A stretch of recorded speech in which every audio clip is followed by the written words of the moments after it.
The late May sun poured over Ravensmere Castle, turning the old stones gold. Eleanor Hartwell knelt beside the flower beds with a woven basket at her knee, her pink embroidered gown gathered away from the damp earth. A duchess, according to every whisper in the village, should not kneel among weeds. A duchess should sit in a drawing room and let others decide which doors opened. But Ravensmere had not needed another portrait on a wall. It had needed coal, flour, mended windows, repaired roofs, and someone stubborn enough to make cold rooms warm again. When Eleanor arrived 3 months earlier, the castle had stood like a stone wound on the Northumberland hill. The hearths were cold by noon. Tenants knocked only when hunger conquered pride. Even the garden bowed beneath neglect. Roses strangled beneath nettles. So Eleanor went first to the ledgers.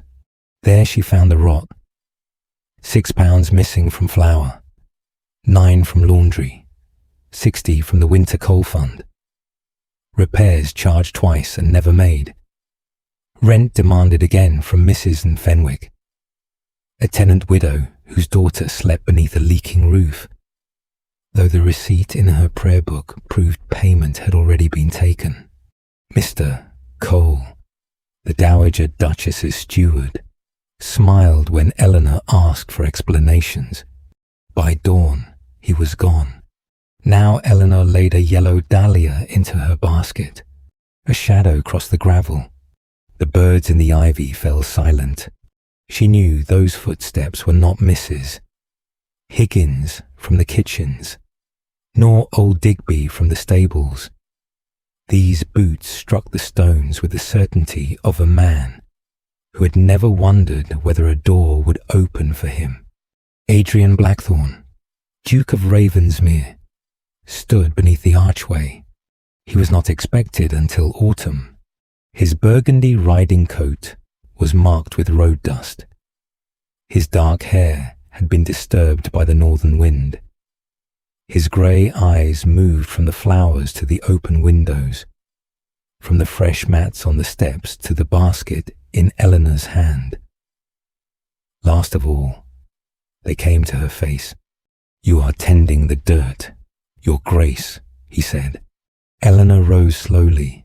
The dirt required tending. "My lord, the gardeners? Dismissed 5 years ago by your mother's steward, according to the books." She brushed soil from her sleeve. The roses did not dismiss themselves. When Adrian married her in a solicitor's chamber off Lincoln's Inn, there had been only rain on the glass, 2 witnesses, and parchment. His late father's settlement required him to establish a resident duchess at Ravensmere before his 35th year, or the Dowager Duchess and her chosen trustees would keep control of the estate funds. Eleanor's uncle, ruined by cards, had meant to marry her to an elderly creditor before the season ended. Adrian needed a lawful wife who would not mistake a title for love. Eleanor needed a name strong enough to stop her uncle from selling her future. She accepted because he offered terms, not threats. Her own chamber, her own allowance, a written provision that, after 1 year, she might leave Ravensmere with a respectable income if the arrangement became unbearable. No demand upon her heart, no claim upon her privacy. A civil alliance, made before the law. Then he gave her the title, placed the keys of an empty castle in her hand, and returned to London before the week was out.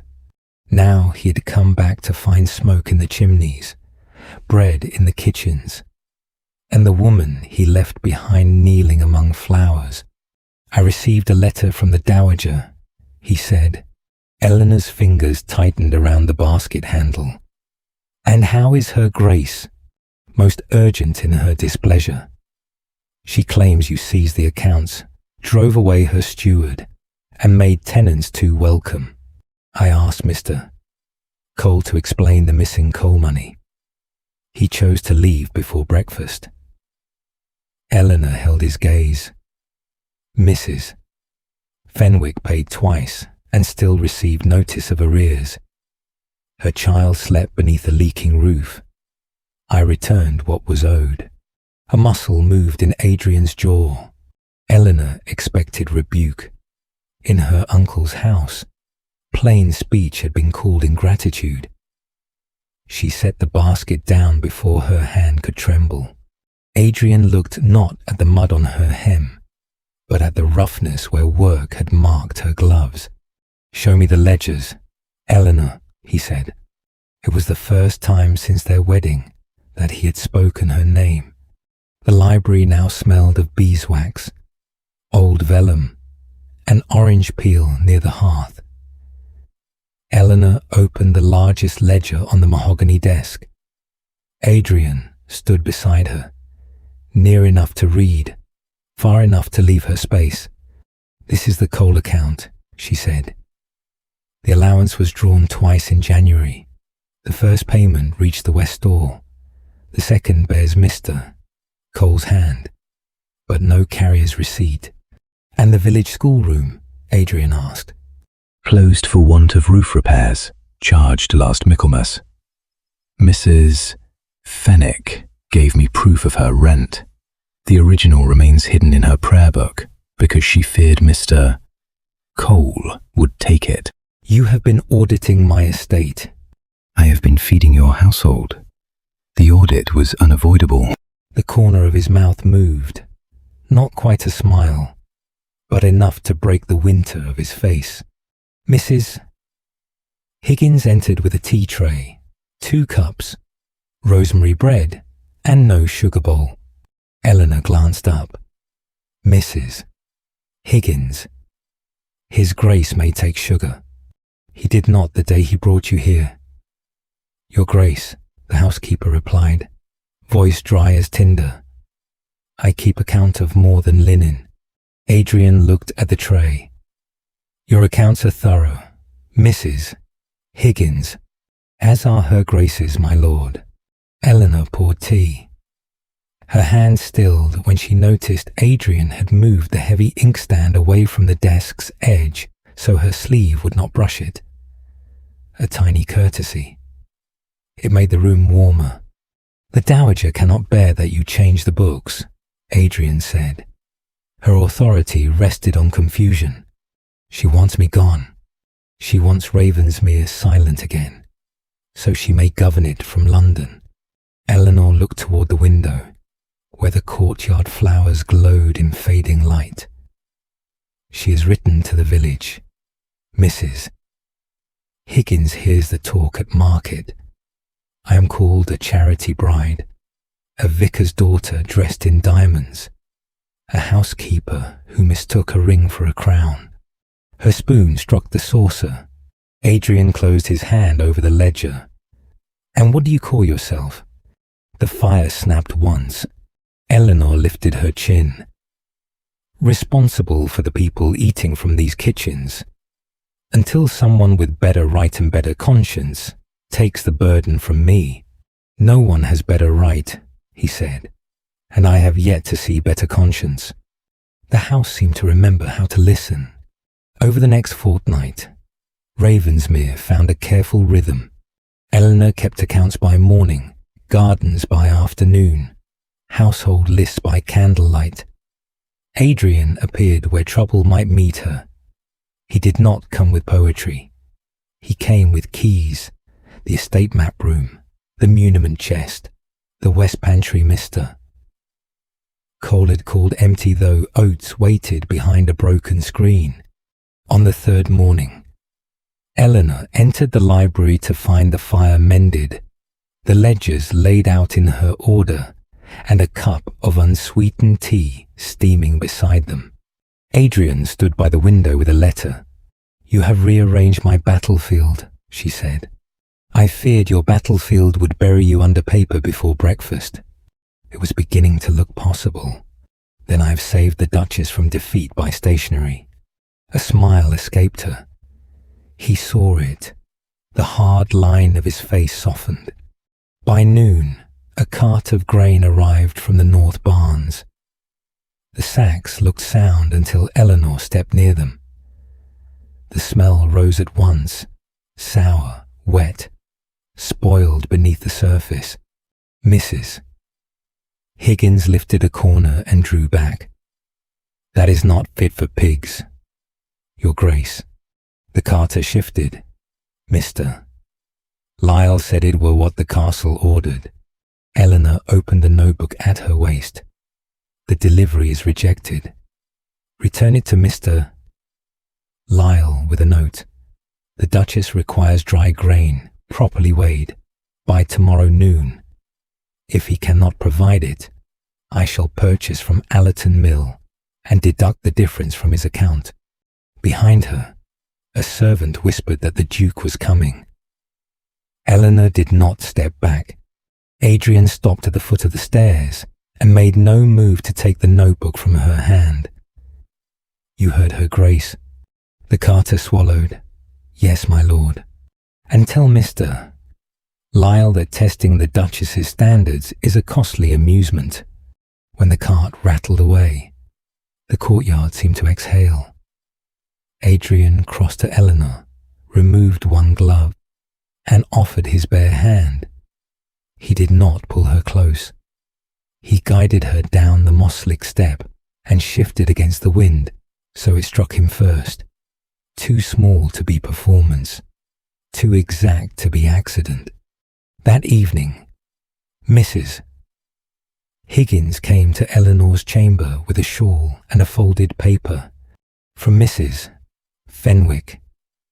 Her little Clara brought it to the kitchen door. Eleanor unfolded it.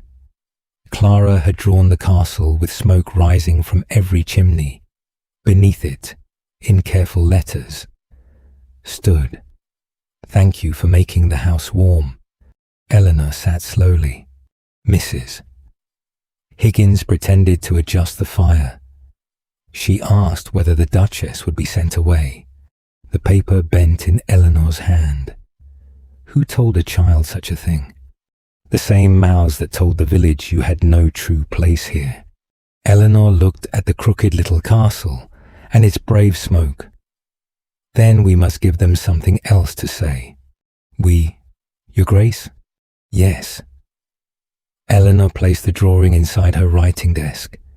"If I am to be accused of belonging nowhere, I may as well be useful everywhere." 2 days later, a solicitor's letter arrived from London. Adrian brought it to the drawing room.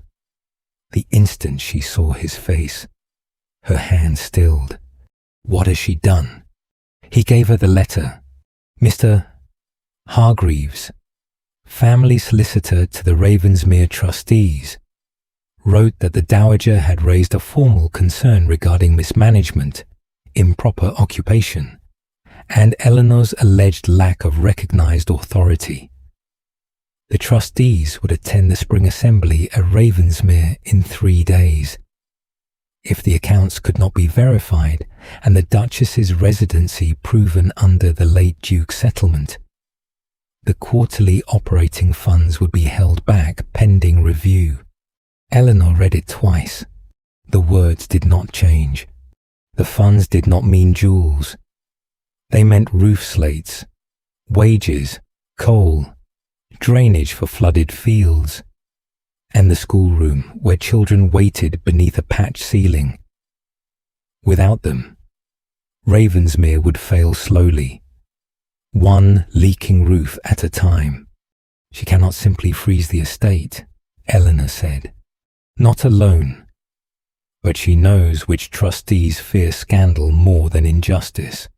She means to frighten me into leaving. If you go, she will call it proof." Eleanor went to the window. In the courtyard below, life moved in fragile lines. Clean linen, a horse, gardeners at the trellis. If I stay, she will ask whether this marriage is only a document. She will ask whether I hold any real place here. Adrian's reflection stood beside hers. "You do." "Because I repaired accounts. Because people look to you before they look to me. The word struck harder than comfort. She turned. Then do not ask me to sit at dinner wearing diamonds while you answer for me. I had no intention of it. You are the Duke, and you are the Duchess. I can name your authority. I cannot display your courage for you. What evidence do we have? She asked. Adrian opened a leather case. Inside lay the original settlement, lease abstracts, an estate map, and 3 folded papers. The late Duke's clause gives household authority to the resident Duchess after 1 full quarter of accounts kept in her own hand. Your first entry is dated the morning after I left. I did not know it mattered. You made it matter by surviving the quarter. That sounds less elegant than most legal victories. Legal victories are seldom elegant. That is why solicitors wear black. A laugh escaped her, small and painful in its relief. They worked until the candle shortened. Mrs. Higgins warned that duchesses could not defeat trustees by fainting into ledgers. Adrian took the pen from Eleanor's fingers. You need rest. I need receipts. You shall have both. He opened the papers. Mr. Cole's wage receipt, signed after he claimed to have gone south. Mr. Lyle's note concerning grain to be sent, as her grace deserves. And the settlement clause, copied and marked. Eleanor touched the paper. When did you gather these? Today. Mrs. Higgins informed me that Mr. Cole has a cousin at Allerton Mill, and that the cousin dislikes him. Mrs. Higgins told you? After making me wait in the still room for 20 minutes, despite everything, Eleanor smiled. She approves of very few men. She said approval would be premature. That means she did not disapprove entirely. I shall treasure the distinction. The next morning, she went to Mrs. Fenwick's cottage, with Mrs. Higgins beside her, choosing the smaller gig because kindness should not arrive like a parade. Clara Fenwick peered from behind her mother's skirt, as though duchesses might disappear if not watched carefully. Mrs. Fenwick brought out the original rent receipt with trembling hands. I did not wish trouble, Your Grace, nor did I. Eleanor said, but trouble has been spending other people's money for too long. Clara watched her copy the receipt into the book. Will they send you away? The child asked. Mrs. Fenwick drew a sharp breath. Clara. A drop fell from the patch ceiling into a bowl. Eleanor closed the ledger. I was given a choice when I came to Ravensmere. I am making another now. To stay. Eleanor looked at the receipt, then at the bowl beneath the leak. To stay properly. At the assembly 3 nights later, Ravensmere Castle blazed with light for the first time in 10 years. The county had come expecting embarrassment and found order. In the entrance hall, beneath a folded cloth, Eleanor's ledgers waited. Before the mirror in her chamber, Eleanor wore sapphire silk and cold diamonds. Mrs. Higgins fastened the last pin in her hair. There are 27 guests below, 2 trustees, 1 solicitor, Her Grace the Dowager, and at least 6 ladies counting your mistakes. Only 6, 7, if Lady Ashbourne brought her spectacles. Mrs. Higgins placed Clara's drawing in her hand. For courage, Your Grace. Not sentiment. Of course not. Sentiment is untidy. Eleanor tucked the paper into her hidden pocket. When she descended, the hall quieted. Adrian waited at the foot of the staircase, his gaze lifting as if the whole room narrowed to the space between them. He offered his arm. You are pale, he murmured. I am illuminated by too many candles. Then the candles are impertinent. Her fingers tightened once on his sleeve. He simply stood until her grip steadied. Near the hearth, the Dowager Duchess sat as if it were a throne. Beside her stood Mr. Hargreaves, Mr. Bellamy, and Sir Thomas Avery. The Dowager's eyes moved over Eleanor from diamonds to him. "How charming," she said. "The castle has learned to dress itself again." Eleanor curtsied. "Stone responds well to attention." "Your Grace." Dinner began with the cruelty of polite voices. One must admire industry. Though I had not expected the new Duchess to spend her mornings among cooks, tenants, and garden beds. Ravensmere has always maintained dignity. Eleanor set down her spoon. The old fear rose, whispering that silence was safer. Then rosemary bread scented the air, and beneath it came lilac from the hall. "The cooks feed the household," she said. "The tenants feed the land. The garden reminds the stones they are not a mausoleum. I find dignity in all three." The Dowager's smile thinned. "Management requires more than sentiment. Mr. Cole served faithfully until driven away by accusations from a young lady perhaps unaccustomed to ducal accounts. Adrian shifted, ready to stand. Eleanor did not look at him. "Mr. Cole was asked to explain entries in his own hand. He departed before he could do so. The entries remain. Mr. Bellamy dabbed his mouth. "Her Grace has made the ledgers available at the hall table, with copies for the trustees." The Dowager's fan stilled. "Copies? Yes, Your Grace. It seemed unkind to make gentlemen share one book when so many mistakes require attention." After dinner, they moved to the great hall. It had become a trial dressed as hospitality. Mr. Hargreaves cleared his throat. "With permission, the trustees must address the concerns raised under the late Duke's settlement." Adrian inclined his head. "The Duchess will answer them."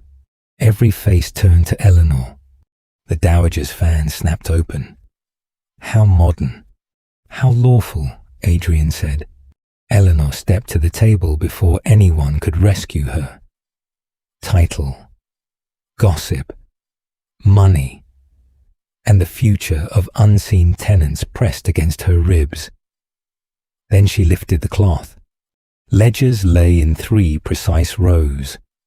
Beside them were receipts, carrier notes, rent records, the grain memorandum, and the marked settlement clause.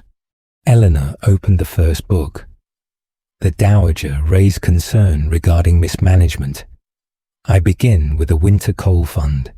£60 were drawn twice. The first payment reached the west door. The second bears Mr. Cole's signature, but no carrier's mark." Mr. Bellamy frowned. "No carrier's mark?" "None." Digby confirmed no second delivery passed through the yard. "His statement is copied here." The Dowager laughed softly. "A stableman's word against a steward's accounts." "No, a stableman's word. A missing carrier receipt. A duplicate withdrawal. And Mr. Cole's later wage receipt, signed within 12 miles of Ravensmere, after he claimed to have gone south for illness." Mr. Hargreaves took the paper. She opened the second ledger. Next, tenant arrears. Mrs. Fenwick of Lower Ash Cottage was charged twice. The original receipt remains with her. A copy is here. Witnessed by Mrs. Higgins and Reverend Marlowe. Mr. Bellamy's face had lost its anxious redness. The Dowager closed her fan. "Is the county now to be governed by widows and housekeepers?" "Only by evidence, Your Grace." Someone behind Lady Ashbourne swallowed a laugh. The Dowager rose. This is performance. You place a vicar's daughter before county society, give her a few books, and call her Duchess. Everyone here knows what this marriage is. A settlement convenience, a paper arrangement. She does not belong to this house. She was put here because my son needed a signature and she needed escape. There it was. No one moved. The words hung beneath the candles, ugly because part of them had once been true. Eleanor felt Adrian behind her, close enough that she knew he would not let the room swallow her. "My lady," he began. Eleanor lifted one hand. He stopped. The silence that followed was stronger than his protection would have been. Eleanor looked at the dowager. "You are correct in one matter. I came to Ravensmere by agreement. His Grace required a wife to satisfy his father's settlement. I required protection from a guardian who had confused my future with his debts. The agreement was lawful, witnessed, and freely signed." The dowager's mouth curved. How noble. It was not noble. It was practical.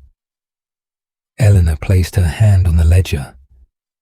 Practical things may still become honourable if those entrusted with them behave honourably. The hall leaned toward her. I was given the right to leave after 1 year with an income sufficient to live elsewhere. I was given my own chamber, my own allowance, and my own keys. I was not bought. I was not trapped. I chose shelter. Then I found this house needed more than my name. She opened the marked settlement.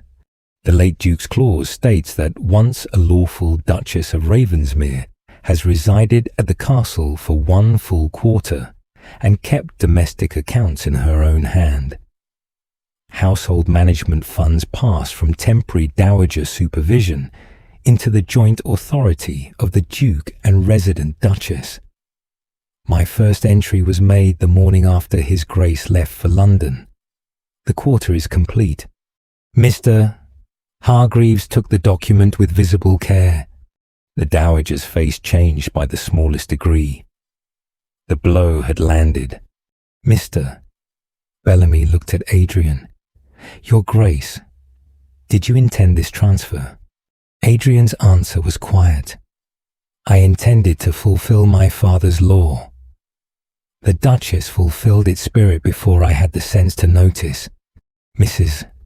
Higgins stood near the servants' door, hands folded white-knuckled before her. Eleanor drew the final paper forward. "I asked the trustees to release the quarterly funds as scheduled, with immediate allocation to the west granary roof, the village schoolroom, tenant drainage at Lower Ash, and restoration of the coal reserve before Michaelmas. I ask also that Mr. Cole's accounts be placed under formal review, and that no steward appointed without the resident Duchess's written approval handle household moneys again. Mr. Hargreaves looked from the ledgers to the clause, then bowed. Her Grace's position is supported by the documents. A sound passed through the hall. It was not applause. It was the sound of 27 people revising what they believed. The dowager stood very straight. "You would let her take my place?" Adrian stepped forward at last. "No," he said. "She has made her own." The words settled deeper than any speech. The dowager gathered her gloves. "This house will regret mistaking sentiment for governance." Eleanor closed the ledger. "This house has regretted mistaking control for care." The dowager left before the candles burned low. No one followed her. Lady Ashbourne asked to see the schoolroom allocation. Reverend Marlowe offered names of boys who could help mend cottage roofs. Mr. Bellamy promised the signed release of funds by noon. Mrs. Fenwick, waiting in the morning room with Clara, wept silently when Mrs. Higgins told her the rent matter was settled. Before leaving, Clara sent another drawing. the castle with every window lit. Near midnight, Eleanor stood alone in the great hall. The ledgers lay stacked before her, no longer weapons, but tools. She heard Adrian before she saw him. He stopped beside her, leaving respectful space. "You stopped me." "I did. You were right." Eleanor looked at the ledgers. "I was afraid." "I know." He did not tell her fear was foolish. He set Clara's drawing atop the settlement papers where the ink had dried. "The trustees will sign tomorrow," he said. "The schoolroom roof will be first. Mrs. Fenwick's account is cleared. Mr. Cole will answer for the missing funds. And the Dowager, she has lost the clause she meant to use. She will still speak. Let her." Eleanor's voice was tired, but steady. "I have ledgers now, a formidable arsenal." She touched the nearest book. "I thought a title would feel like armor. It felt cold when you gave it to me. Tonight it felt heavy. That is different." Adrian was silent. Then he said, "I owe you an apology. Eleanor, I gave you a choice in law, but not in kindness. I brought you to a house I had abandoned and told myself distance was respect. It was cowardice, dressed as restraint. The far fire settled into embers. At first, I thought you did not care what became of me. Then I feared you did not care what became of yourself either. My father loved this house badly," Adrian said. "My mother governed it worse. Every corridor sounded like their quarrels. Every account made duty feel like a chain. A chain can also hold a roof in place." A breath left him, almost grief, almost laughter. Eleanor picked up Clara's drawing. "I will not pretend Ravensmere is healed because one dinner went well. But tomorrow, the west roof can be measured. The schoolroom can be opened before summer. The coal store can be filled honestly. Mrs. Higgins can stop hiding good candles from imaginary economies. She hides good candles from everyone, possibly even herself. I shall fear her more than my mother. That would be wise." They walked the long corridor toward the family wing. At Eleanor's chamber door, she stopped. Her old leather trunk sat inside at the foot of the bed, waiting like a question no public victory could answer. Adrian saw it. His face changed, then steadied. "The provision remains. If after the year you wish to leave, the income is yours. If you wish to leave sooner, I will not ask the law to cage you here." Eleanor entered, opened the brass catches, and lifted the lid. Empty. No folded gowns, no coins, no farewell letters. Only Clara's first drawing, placed there before the assembly when courage had seemed like something she might need to store outside her own body. Adrian remained at the threshold. Eleanor carried the drawing back to him. "I thought about packing," she said. "I would not have blamed you." "I know." She looked down the corridor where clean lamps burned in brackets dark for years. "That is why I did not." He took in the words slowly. "Tomorrow," she said, "I want the old nursery inspected." "The nursery?" "For a schoolroom annex while the village roof is repaired. Clara Fenwick and the others should not wait another season." Adrian looked at the crooked castle in the child's drawing. "Then it shall be inspected. And the garden wall near the south arch must be mended before the roses climb higher." "Yes, and I require a steward who fears ledgers more than ladies. That may narrow the field considerably." "Good." His smile came fully then, quiet and unpracticed. Eleanor stood in the lamplight, the empty trunk behind her and the open corridor before her. Ravensmere no longer felt like a cage. It felt like a question she had answered in ink, bread, coal, and flowers, Adrian offered his hand, simply to stand with her where the choice had been made. Eleanor placed her hand in his. "I gave you a cold title," Adrian said. Eleanor looked toward the stairs, where the house breathed softly around them. "You did," she replied, "so I warmed it." The next morning, Ravensmere woke before the bell. Mrs. Higgins opened the doors to spring air. Digby sent a boy to measure the granary roof. Maids carried books from the old nursery. In the courtyard, Clara Fenwick stood beside her mother, while Eleanor showed her where to cut a flower above the leaf. Adrian watched from the archway before joining them, not as a stranger returning to inspect what he owned, as a man learning the names of what he had nearly lost. Eleanor felt his presence behind her and did not need to turn. The earth was damp beneath her knees. The roses stirred against the mended trellis. Somewhere in the kitchens, bread was being taken from the oven, and rosemary filled the air. This time, when his shadow crossed the gravel, it did not chill the light. It belonged to the morning. Some houses are inherited in stone, but they become homes only when someone chooses to care for what everyone else has abandoned. The end. Fireside outro. Stay a little longer beside the fire at Ravensmere Castle, where the windows are open, the ledgers are honest, and the kettle has just begun to sing. Which moment stayed with you most? Eleanor standing before the trustees with the accounts in her hand, or Adrian finally learning to stand beside her instead of in front of her? Some homes are saved by daily courage, warm bread, and hands willing to tend the ashes. Share your thoughts below and subscribe. The kettle is always on.